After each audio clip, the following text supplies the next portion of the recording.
Halo sahabat UB TV, kembali lagi di program Berita News Point. Program berita seputar Universitas Brawijaya, Malang Raya, dan informasi menarik di sekitar kita. News Point Highlights akan menyajikan rangkuman berita sepekan yang telah dipilih oleh tim redaksi untuk menemani akhir pekan pemirsa UB TV. Selamat menyaksikan dan inilah News Point Highlights hari ini akan dimulai dengan berita mahasiswa Fakultas Vokasi UB ikuti wisuda di AEU University Malaysia.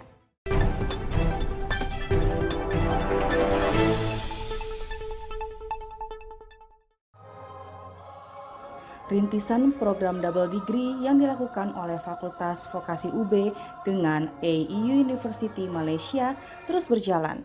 Salah satunya dengan diwisudanya Aiman Rahmatullah, mahasiswa vokasi yang kini meraih gelar Bachelor Administration dari AEU University pada wisuda yang digelar di gedung WTC Kuala Lumpur.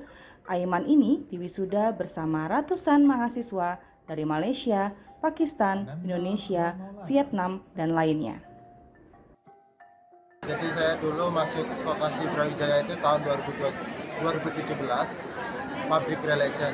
Tapi akhirnya waktu saya wisuda berganti nama jadi Administrasi Bisnis. Di AI saya ngambil jurusan Bachelor of Business Administration. Dekan Fakultas Vokasi UB yang hadir dalam wisuda tersebut mengakui bahwa AEU University merupakan kampus yang bervisi global sehingga menjadi salah satu mitra bagi vokasi untuk program double degree bagi mahasiswa UB. Sesuai dengan misinya AEU, dari AEU itu kan memang one university, tagline-nya kan one university 35 countries. Jadi memang ini adalah kampus swasta yang didirikan untuk mengakomodir, menerima, melakukan pendidikan bagi mahasiswa di benua Asia.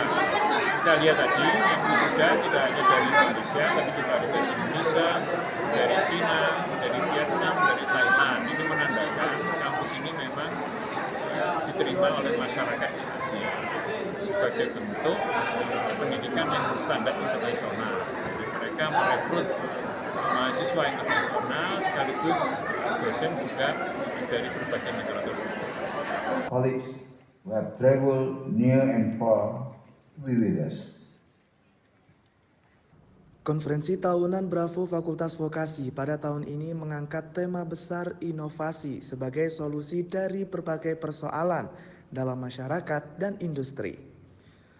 Melalui tema ini, Fakultas Vokasi ingin memberikan kontribusi pemikiran dan aksi nyata melalui kreativitas, wirausaha, dan inovasi. Dimas Fakhrudin selaku panitia Bravo menjelaskan para narasumber merupakan pakar dalam bidangnya dari dalam dan luar negeri. Ini adalah international conference, memang tahunan dari Fakultas Vokasi, namanya Bravo. Ini tahun ketiga dan tahun ini temanya memang tentang cultivating creative solution for sustainable development, unleashing the power of innovation and entrepreneurship in digital era. Memang utamanya memang untuk memberikan insight baru atau memberikan pandangan baru terkait solusi kreatif apa yang bisa kita berikan terhadap dunia sekarang ini gitu. Nah, di Bravo 2023 ini kita ada beberapa speaker dari luar negeri. Yang pertama adalah Profesor Chandran Govindaraju, itu dari University Malaya, Malaysia. Kemudian ada founder FX Media Singapura, Joey On. Terus ada Dr. Ananda Wickremesinghe dari Australia. Dan ada Profesor Kai Chon dari Hong Kong Polytechnic University.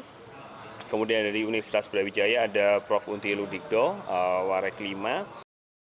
Selain itu, Bravo pada tahun 2023 ini juga spesial karena menggandeng asosiasi profesi sebagai mitra bagi vokasi.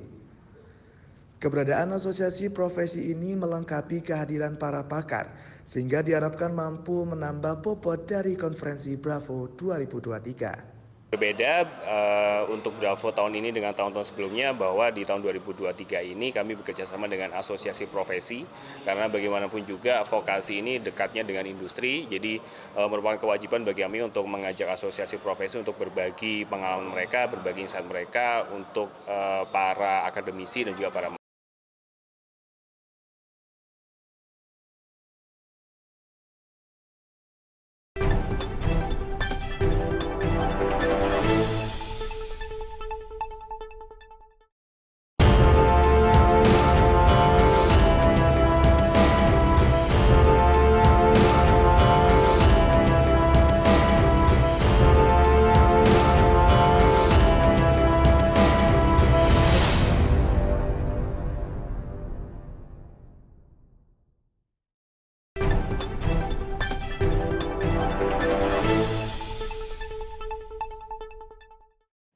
Ketua Panitia Program 3-in-1 Departemen Patologi Klinik Fakultas Kedokteran UB, Dr. Agustin Iskandar menjelaskan bahwa kegiatan 3-in-1 yang diadakan oleh pihaknya merupakan kegiatan yang bertujuan meningkatkan pendidikan dengan pengabdian masyarakat dengan mengundang pembicara dari luar negeri.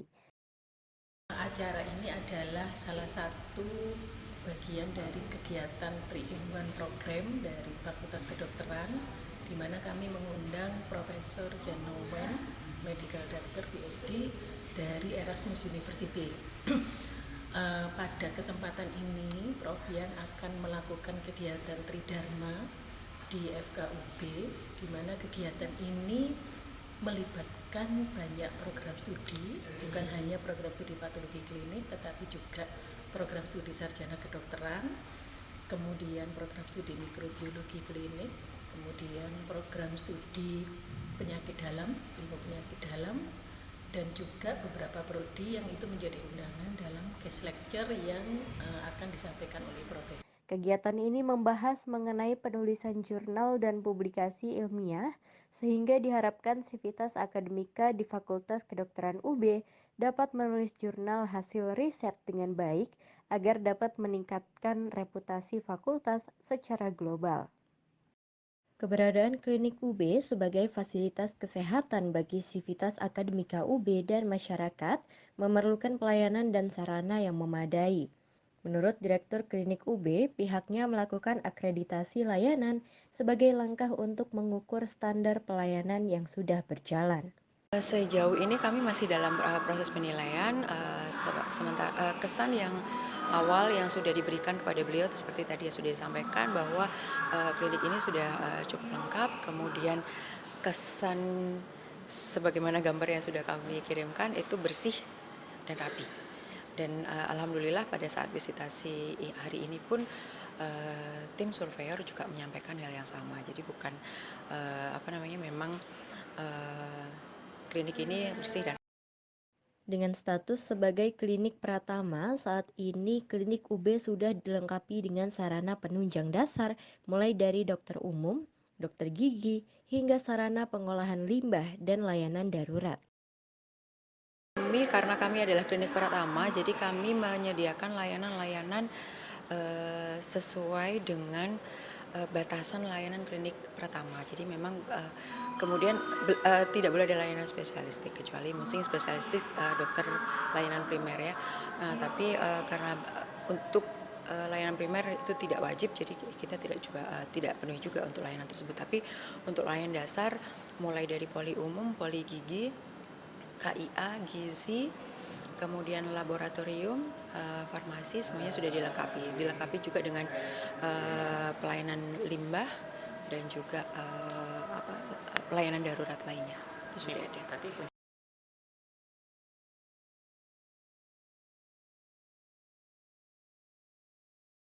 Sebagai bentuk perbaikan kualitas mutu dan layanan kepada masyarakat, Klinik UB menjalani sesi akreditasi.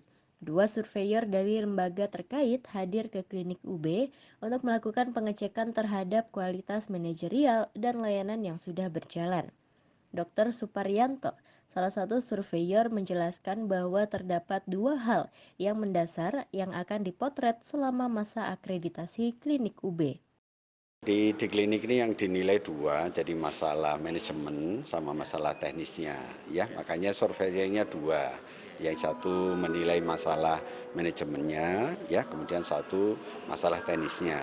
Nah, ini standarnya itu ada 101. Nah, 101 ya, jadi itu kita bagi berdua ya. Nah, itu kita ya seperti bilang tadi, itu hanya kita cocokkan apakah pelayanan di sini sudah sesuai dengan standar atau belum, kan gitu.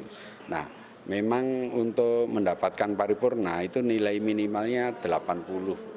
Nah, jadi dari 101 tadi kalau nilainya 80 ke atas itu nanti mendapatkan paripurna. Nah, jadi tidak harus 100. Jadi 80 sudah cukup ya. Jadi tapi kalau kurang dari 80 nanti mendapatkan di bawahnya. Ya, bisa utama atau bisa madya gitu. Atau bisa tidak terakreditasi gitu. Nah, itu tergantung dari waktu kita mencocokkan tadi antara standar dengan kenyataannya itu sama atau tidak. Sesuai dengan standar yang ada, hasil dari akreditasi dapat berupa penilaian tidak terakreditasi atau terakreditasi dengan nilai madya, unggul, ataupun paripurna. Klinik UB diharapkan dapat memperoleh nilai yang maksimal sebagai cermin dari kualitas layanan yang ada.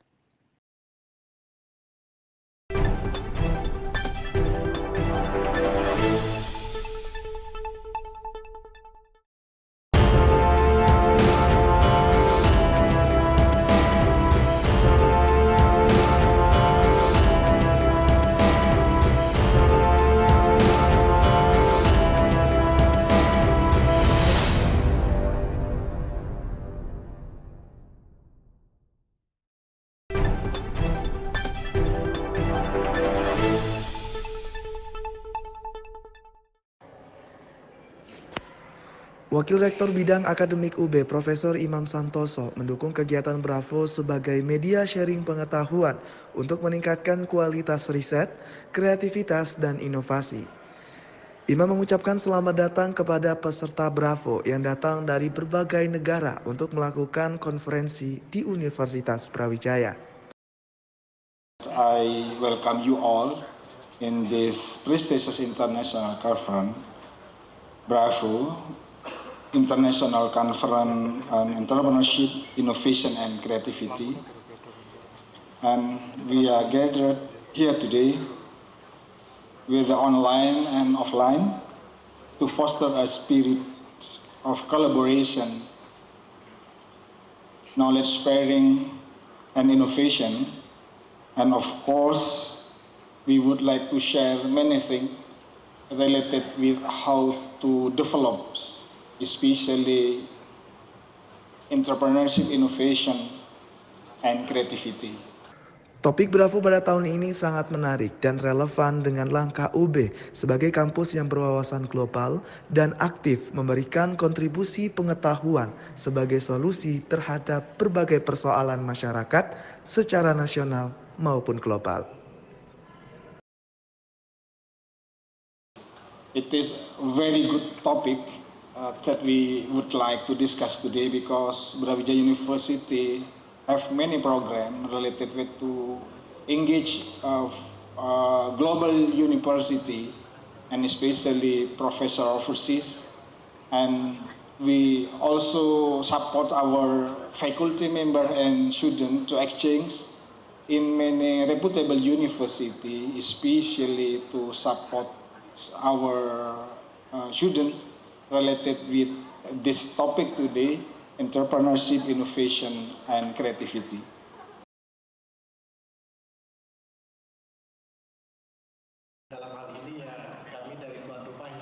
Dekan Fakultas Ilmu Administrasi, Profesor Andi Fefta Wijaya, merasa bersyukur bahwa fakultas yang dipimpinnya memasuki usia ke-63 tahun. Melalui Dies Natalis ini, pihaknya mengusung Spirit Saint Paul sebagai jargon yang diharapkan mampu menjawab tantangan zaman secara global dan mampu memberikan kontribusi keilmuan kepada masyarakat global dalam bidang administrasi. Alhamdulillah kami merayakan acara Gala Dinner untuk Dies Natalis ke-63 via UB, dan dalam usia kami yang ke-63 ini kami mengambil tema Saint Paul. Saint ini sebenarnya tema tahun lalu. Acara Dies Natalis ini menurut Ketua Panitia Endri Putra terbagi dalam beberapa rangkaian, yaitu Jalan Sehat untuk mahasiswa baru dan Malam Ramah Tamah bersama dengan dosen, pimpinan fakultas, dan universitas. Acara Dies Natalis via UB yang ke-63 ini sudah kita siapkan sejak 3 bulan sebelum kegiatan, dan acara ini kita bagi menjadi 2 ya, yaitu di pagi hari gerak jalan ataupun jalan sehat yang memang kita khususkan untuk maba, jadi sekitar 2.500 peserta ikut gerak jalan sehat tadi pagi. Kemudian untuk yang malam hari ini kita spesial mengundang bintang tamu yaitu Baby Romeo. Dan yang untuk malam hari ini itu kita khususkan kepada dosen dan karyawan alam.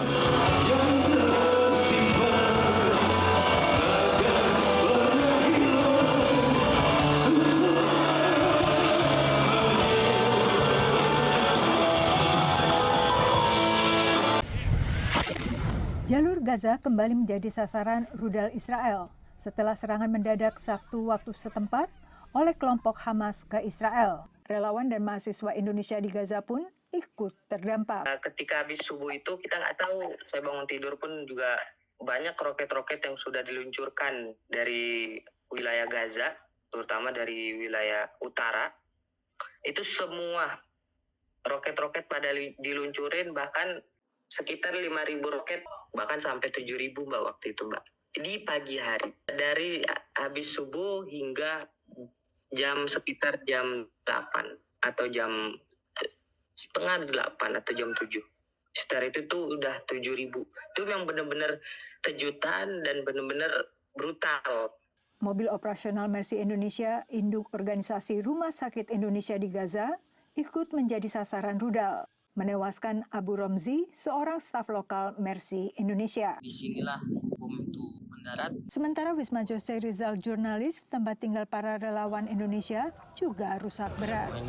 Merantakan dan VOA tengah berusaha menghubungi diaspora Indonesia lain di Gaza, tepi barat maupun di Israel, yang kondisinya masing-masing mencekam.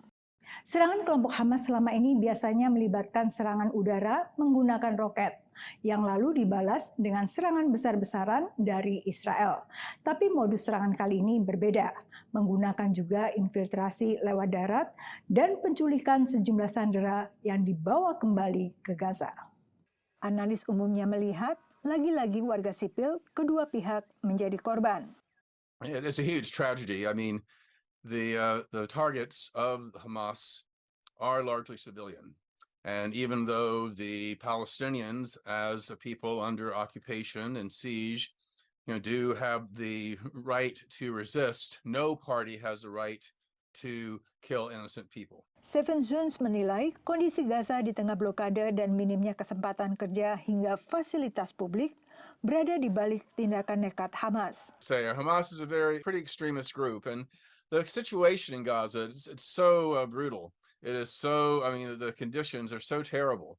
When you have desperate conditions, it leads to desperate people, and it leads to desperate acts. Sementara mantan Wakil Presiden Indonesia berharap, kondisi ini akan memperkuat alasan semua pihak untuk kembali ke meja perundingan. Bahwa ini tentu mempunyai mengibatkan pengorbanan kedua pihak yang besar sekali kemanusiaannya.